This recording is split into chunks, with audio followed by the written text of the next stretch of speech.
here doing this solo today. Going to do a quick one, probably going to take about 20 minutes, maybe even a little bit less, depending on how many of you guys pop in here and have questions, thoughts, etc. on this slate. I do like this slate. Unfortunately, I'm just going to get right to it. So, like, subscribe, all that stuff. Check out TrueDFS.com. It's got all my ownerships. It's got all of my plays, etc., etc. I'm going to start off with who I like at pitcher once we get a few guys in, and I will get into my stacks and my one-offs, and I'll talk about exact ownerships of every player if you guys want to know that. On DraftKings and FanDuel, I am not playing on other sites today, but I am playing quite a bit on those sites. So we'll talk about it. Had a close run last night. Would have been nice to get that monster. Just it was a small one, but still, it was pretty close. I thought I was going to have a good chance there for a while with all the time left, but didn't get there from the right Dodgers. Almost, but I second in the 222 and some good other stuff. But anyway, on to tonight. Say what's up when you get in the chat, because as you guys know, I do not love doing solo shows, and I'm happy to talk to you guys about anything you got to talk about in regards to this slate, and we will go until about 6:20 Eastern. All right, so let's talk this through. Pitching.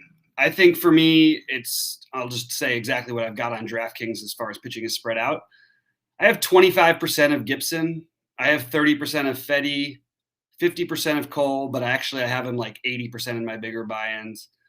I have 15% of Montas, 15% of Luzardo, 15% of Vivaldi, 10% of Giolito, 20% of Kawar, 10% of Tukey, and 15% of Barrios. So I'm spreading it out mostly, other than Cole and Fedde, I guess you could say, with a little nod to Kyle Gibson, just in the good matchup. I also do have bats against most of those guys when I'm not playing them. I think it's a slate where you can do that very easily. Gibson, you can try and pick some spots. You can try and pick some spots against Fedde. You can try and pick spots against Montas and against Cole even, but I think Cole is probably the thinnest of all those. So it's really the other ones for me that I would actually be looking to target. Same thing against Luzardo, by the way. As far as stacks go, I have them as follows. I have Yankees in probably the most of my lineups. I have a ton of both one-offs of Houston and a ton of Houston exposure. I'm a little surprised that the current ownerships are where they are, and it's not how I have it rated quite myself. So just thought I would throw that out there, because I do think like I've got Bregman a ton, but I'm going to try to keep him out of my full Houston stack if I'm able to. Pivoting over to guys like Moncada, who I don't love in this specific matchup, but I am stacking the White Sox because they are all mispriced, Moncada included. So that is my sort of, my strategy as far as that goes. I do really like I like Philly a lot. I'm just not getting quite as much of them as I initially had thought. I'm going to try and hand build them into some more after we get off the air. But Philly, so I have the Yankees, White Sox, Houston, no shocker there, Dodgers, and Philly. That's what I'm doing in my lineups. I am going to force Philly in, as I mentioned, because I think it's the kind of spot where you really should. Look, they're really loaded. Like, this is a great spot for them. It's just a great spot for a lot of these guys. And Houston does stand out. I'm a little wary of the fact that they scored 7 million runs last night. That could be a little bit take me off of a little bit of my love. It just for no reason. That it's rare you see those things back to back. But that's kind of a silly thing, though. So I do love Houston tonight, and I think that they're actually less owned than I initially thought they were going to be. I just made a mistake here with one of my lineups. Going to make sure to clear that up. But yeah, so some one-offs that I like, some are in the stack, some aren't. Soto, Harper, Stanton, Conforto, Judge, Bregman, Abreu, Seager, nothing too wild out there. I do like Lamont Wade as well in the same price range as Seager. I'm sorry, as Conforto. And I have Eloy Jimenez just all over the place but I mean, I'm playing a ton of White Sox, so they're all lots in stacks. I'm even going down to the 9-hitter there. They're just mispriced, and I want to get those guys in. The one I have the least interest in is Grandal. Doesn't have career numbers nearly as good against lefties as he does against righties. I don't know how long that lefty will be in there, though, so paying up for Grandal is certainly viable as well, as you can have some room on this slate. So why don't you guys say, Barry Man's asking about Atlanta. I do have some one-offs from Atlanta. Mostly it's Riley, because I think he's priced really, really high, and I could see him easily being the top player at the position. But I am not trying to stack against Jon Gray. Like, it's funny because I'm the one who's always arguing not to stack against Jon Gray in Colorado. Why am I going to start doing it on the road? And people could say, oh, he's better in this and that. It's much harder to pitch in Colorado than it is on the road. So I am not going to take this spot, even though I definitely understand it, and I'm not going to try and talk you off of it. It's just not what I'm doing with my lineups. Let's see what else I got here. I'm just making sure I have my exact ownerships up. Looks pretty good. I have a ton of I didn't mention Eovaldi, by the way. He's 15. I have him 15% as well. I have a ton of this. I'm actually trying to actively get rid of some of my Altuve exposure because it's a little over the top. I have a little bit, I'm sorry, of a Bregman exposure. It's just too much. I have like 70% of them, and you shouldn't have that for a baseball player when you're playing a bunch of lineups. Oh, I just said what I thought about Grandal, so hopefully you got that one. Grandal is, in general, one of the worst plays you can make against the lefty historically.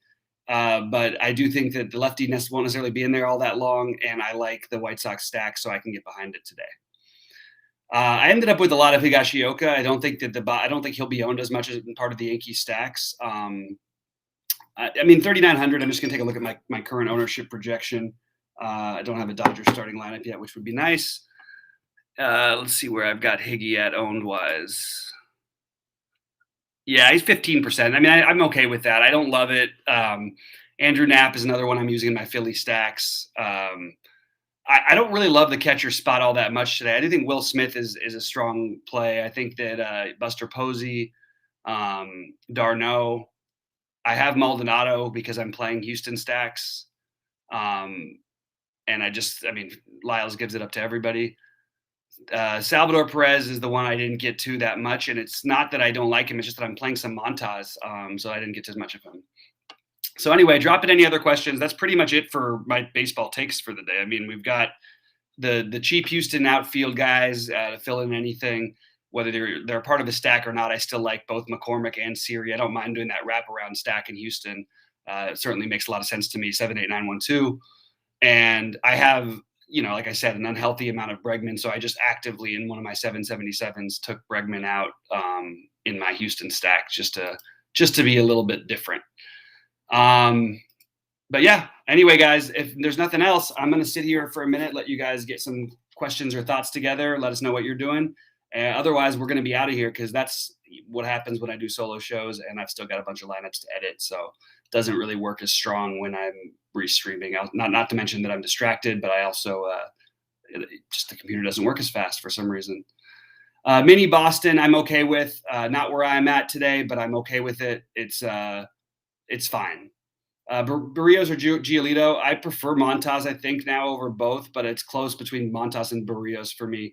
I love Giolito. I think he's got the best spot here. The problem is I don't feel comfortable. I don't know. I don't feel entirely comfortable trying to guess at how many pitches he might throw. And if he's going great, yeah, he might get to that 90 plus pitch mark. They haven't been doing that. Hasn't pitched in 2 weeks. So for me, I'm just sort of going elsewhere, I guess. Yeah, and that's sort of where I'm at. I do actually have some Oakland a little bit on FanDuel more, but I also like Kawar against them. I mean, this guy threw 104 pitches in his last start. Yeah, it was against Baltimore, but 7 strikeouts. I know he gave up some runs in the end, but I love that they gave him the leash. 94 pitches in the game before that, 17 fantasy points against Cleveland. If you're looking for a minimum cost guy, I actually have some Fedde and Kawar lineups, which I know sounds crazy, but I think that it could pay off big if you can get 20 out of each of those guys and the big bats hit. I do still like Philly, Jamie. I like Philly. I've even forced myself to play a little bit of Herrera at the ridiculous price tag. I just don't see people going there with their prices as much as I feel like they probably should. I'm going to take a quick look through their lineup. Yeah, you've only got Knapp and McCutchen above 10%. I mean, I'll take Harper. I'll pay 6,100. I'm happy to play Didi. I don't even mind Didi as a one-off. I'm less interested in Segura at his price tag, so I forced him in. And Herrera, those are the two that I didn't want to pay for. Brad Miller, I feel like is going to get more ownership than it looks like right now, probably more on FanDuel, I guess.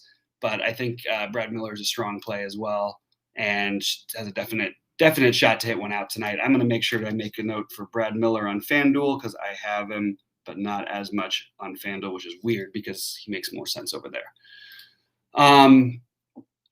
Yeah, so that's pretty much all I got, guys. If you guys need anything, I think I went through all my plays and all my ownerships at the beginning of this. You can just press back and record if you want to hear it.